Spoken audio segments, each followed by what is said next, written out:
जब हम शेयर्स की बात करते हैं तो शेयर मार्केट में हर कोई आपको रेकमेंड करता है कि कौन सा शेयर कब खरीदना चाहिए, कौन से अच्छे लेवल्स हैं। हर एक प्लेटफॉर्म में आपको एंट्री के बारे में बात की जाती है कि खरीदे कैसे, कब खरीदे, कौन सा शेयर खरीदें।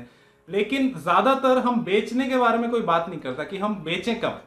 देखिए, एक रिटेल इन्वेस्टर के लिए जितना इंपॉर्टेंट अच्छे लेवल पे एंट्री लेना है, उतना ही इंपॉर्टेंट शेयर को बेच के प्रॉफिट बुक करना है। तो इस वीडियो में हम कुछ ऐसे सिचुएशंस के बारे में बात करेंगे, कुछ ऐसे पॉइंट्स के बारे में बात करेंगे जिसके बेसिस में आपको अपना शेयर्स बेचने का कंसिडर करना चाहिए।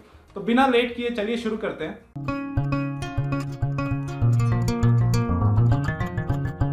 तो जैसा कि मैंने कहा, शेयर्स को बेचना भी बहुत ज्यादा इंपॉर्टेंट है, क्योंकि एक्चुअल प्रॉफिट, एक्चुअल मनी आपके पास तभी आता है जब आप शेयर बेचते हैं। सिर्फ अपने पोर्टफोलियो में रखे रह के खुश होना कि ठीक है मेरा शेयर परफॉर्म कर रहा है, कई बार उतना अच्छा नहीं होता है, आपके लिए अच्छा साबित नहीं होता है, क्योंकि आगे चल के फिर से वो नीचे आ जाता है और जब आपको जरूरत पड़ती है तब आपका पोर्टफोलियो है वो नीचे रहता है। तो समय समय पे प्रॉफिट बुक करना, समय समय पे शेयर को बेचना बहुत ज्यादा इंपॉर्टेंट है। तो उन पॉइंट्स के बारे में बात करते हैं। पहला जो पॉइंट है वो ये है कि अगर आपका टारगेट अचीव हो गया है, आपने एक शेयर लिया था 100 रुपए में, आपने सोचा था कि ये 150 का मेरा टारगेट है 1 साल में, 2 साल में, जो भी है, और अगर आपको लग रहा है कि अब मेरा टारगेट अचीव हो गया है, तो बेशक आप प्रॉफिट बुक कर सकते हैं, आप बेच के निकल सकते हैं।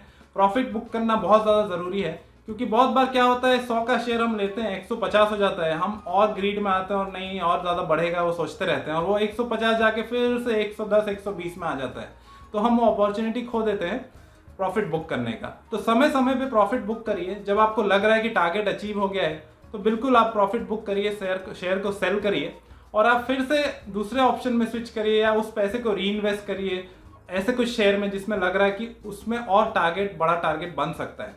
और अगर आपने जो शेयर लिया है उसका और ज़्यादा पॉजिटिव लग रहा है, आपको लग रहा है कि इसके टारगेट और बड़े हो सकते हैं, तो आप टारगेट अपना रिवाइज करके बने रह सकते हैं।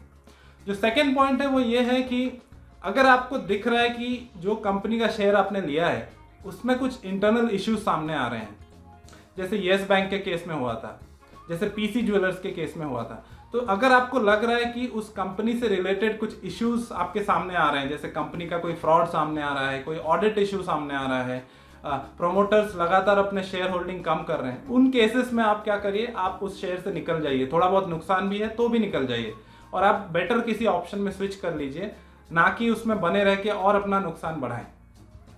तो इस केस में आप डेफिनेटली एग्जिट करिए, डेफिनेटली अपने स्टॉक को सेल करिए। तीसरा जो पॉइंट है वो ये है कि मान लीजिए आपने एक अपना अच्छा पोर्टफोलियो बनाया हुआ है, अच्छा पोर्टफोलियो आपका है, अच्छे स्टॉक्स आपने चुने हैं, अच्छा परफॉर्म कर रहा है, आपको प्रॉफिट रेगुलर आ रहा है। अब आपको मान लीजिए कोई और शेयर दिखा जिसमें आपको लग रहा है कि पोटेंशियल ज़्यादा है, वो अच्छे भाव पे मिल रहा है, उसमें ग्रोथ आपको दिख रही है आगे चल के, तो फिर आप स्विच करिए। तो फिर आप बिल्कुल किसी एक एग्जिस्टिंग शेयर को निकाल के आप उस ऑप्शन में स्विच कर सकते हैं। उसका रीज़न ये है कि देखिए, आपका जो बजट है, आपका जो फंड है वो तो लिमिटेड है। आपका अगर 10 लाख का पोर्टफोलियो है तो वो 10 लाख तो लिमिटेड है आपके पास। अब उस 10 लाख से आप 15 बना रहे हैं अगर यहाँ पे 1 साल में, 2 साल में, अगर आपको लग रहा है कि दूसरे शेयर में स्विच करके आप और 1-2 लाख एक्स्ट्रा कमा पाएंगे आगे चल के, तो क्यों ना आप स्विच करें। तो डेफिनेटली अगर आपका कन्विक्शन है तो बिल्कुल आप एग्जिस्टिंग शेयर को बेच के स्विच करके दूसरे शेयर में पैसा लगा सकते हैं। अब जो चौथा पॉइंट है वो ये है कि मान लीजिए आपको पैसों की जरूरत आ गई, if you are in need of money, you should definitely consider selling your shares.